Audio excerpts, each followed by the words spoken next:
Vigyan CS CSEET video classes. Paper 2 in CSEET is our legal aptitude and logical reasoning.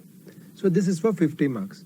So here we have internal division where legal aptitude is 25 marks and logical reasoning is 25 marks. So in logical reasoning again you have a subdivision. I'll come to that little later. So in legal aptitude, one common question every student has is, sir, why do we have only 25 marks but the syllabus is so big? Please understand one thing, you are not studying only for CSEET exam when we study legal aptitude. If you study legal aptitude properly in CSEET level itself, you are having many basics in executive level. Now let us look at the syllabus overview. See, in legal aptitude, you are having first Constitution of India. So Constitution of India, you are also having in CS Executive, Jurisprudence, Interpretation and General Laws. Even there you are again having Constitution of India. So what you study now in CSEET, you don't have to study again in CS Executive. So that is why you are not only studying for exam, but it is helping you for executive already. So what do we study in Indian Constitution? That is the first chapter in legal aptitude. You study the basic concepts. What is Constitution of India? Why our country needs Constitution? When did the Constitution come into existence? All of us know 26th January 1950. But not only that, you go a little more deep. See, Constitution is a subject you can study even for 25 years. You go talk to any lawyer, even in Supreme Court, they will tell we are still studying Constitution because that is how vast that subject is. But in CSEET level, you should know the basics like what? What is preamble? What are your fundamental rights? Right to equality, right to freedom of religion, right to freedoms like what? Freedom of expression, freedom of speech, then freedom to form association, freedom to start any business of your own. So these are the multiple things which you have as the freedoms. So please understand, in Constitution of India, we study all these aspects in a brief manner with an overview. Because in executive also you will study this a little more in depth. If you take LLB, Constitution you will study for 1 full year in LLB course. But here basics are there. And once you finish Constitution of India, we come to the all-important general laws.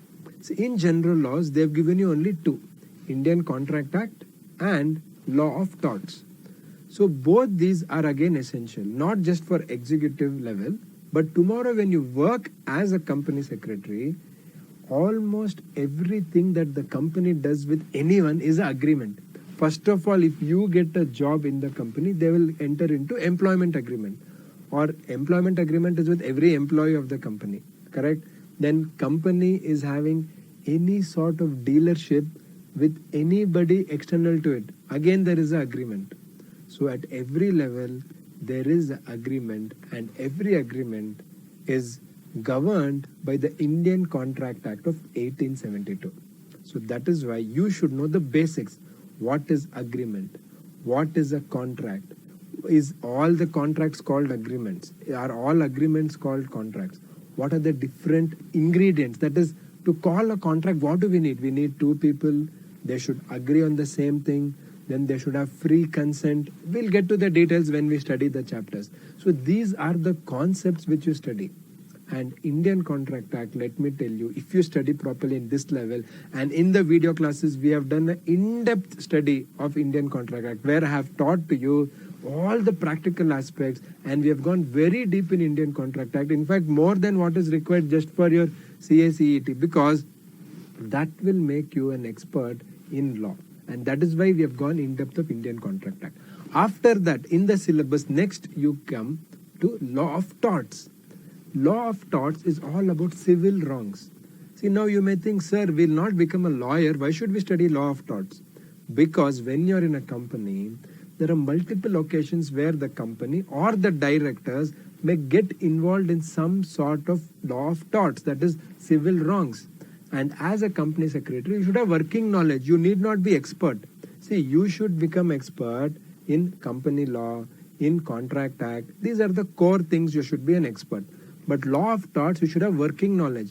Even Constitution of India, you need not be expert. You're not going to Supreme Court, High Court and arguing on the constitutional matters. But understanding of Constitution will make you understand all the other laws. Because please understand, any law in India, whether it is Companies Act, whether it is Insolvency Bankruptcy Code, whether it is Real Estate Regulation Act, I'm just giving you some names. Any law in India, if the India has 20,000 laws, every law has to be as per the Constitution of India, which is the supreme law of the land. We call Constitution as what? Supreme law of the land.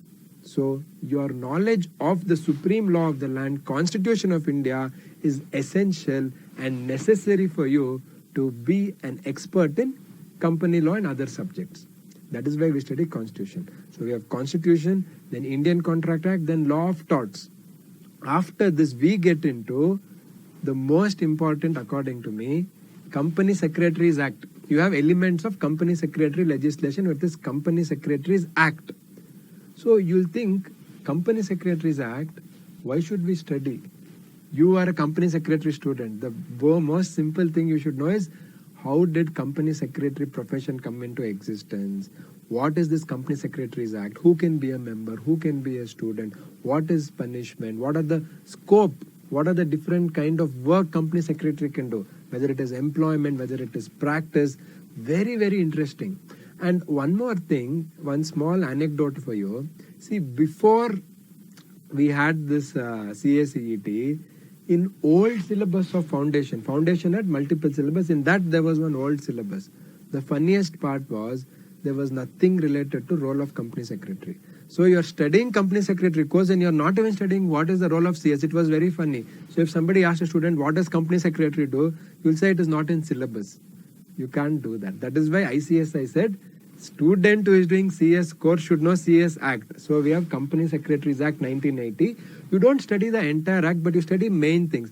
When the act came into picture, when institute came into picture, then what is practice, then what is employment, then what is the scope for company secretary, what is the membership pattern, and what is the punishment if you are not disciplined, that is disciplinary action which can be taken against CS for wrongdoings.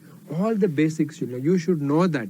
As a citizen of India, you should know Constitution of India. As a student of CS or member of CS, including me as a member of ICSI, we have to know Company Secretaries Act 1980 very well, and it is something which will come to us on a day-to-day running of our business. So that is the Company Secretary Act. Then in the syllabus, we have elements of company law. This was also something which was not there in earlier CS foundation. It used to be very funny because company secretary is generally known as expert in company law and Companies Act. But in foundation, they never used to study. So that is why they have added this wonderful chapter where you're studying all the basics, because company law itself is a 100 marks paper in executive, and in professional you have for 3-4 subjects, and what you study in company law will come to you everywhere. Even in tax law, you will study something related to company law. Even in accounts, company accounts, if you want to know, if you want to study, you should know Company Act. Companies Act 2013, you should know.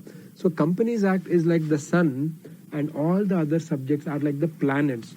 They'll be revolving around the main subject, company law. But they were not studying. So now you have basics. What is a company? Who is a member?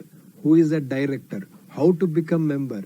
How to become director? How to remove a director? What is the qualification of director?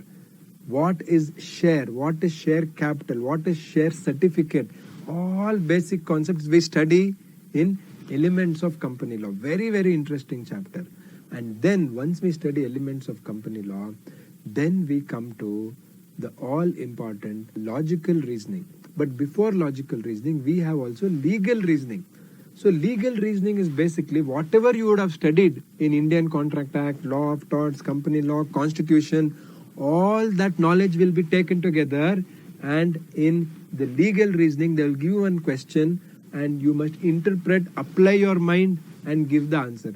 That means you are not just by-hearting some concepts of law, you are understanding how it is applied, and we are doing it in a question-answer format, in a case law format. That is important. So So they'll give an imaginary case, simple cases. We'll discuss all of that when we do the classes. And that you have to solve. So solving these cases is very interesting and which will make your concepts more clear. Because you're applying your knowledge. It is not simply you buy out it something and you go write in the exam or remember and tick the answer. When you apply your knowledge practically, you will get the concept very clearly. It's something like sports. So how much ever you watch cricket or tennis or football, when you go and play, it's a different thing. You'll understand better when you go and play. Same way, when you start solving small cases, you'll understand the law very, very in depth. So that was the brief understanding of what is there in legal aptitude syllabus.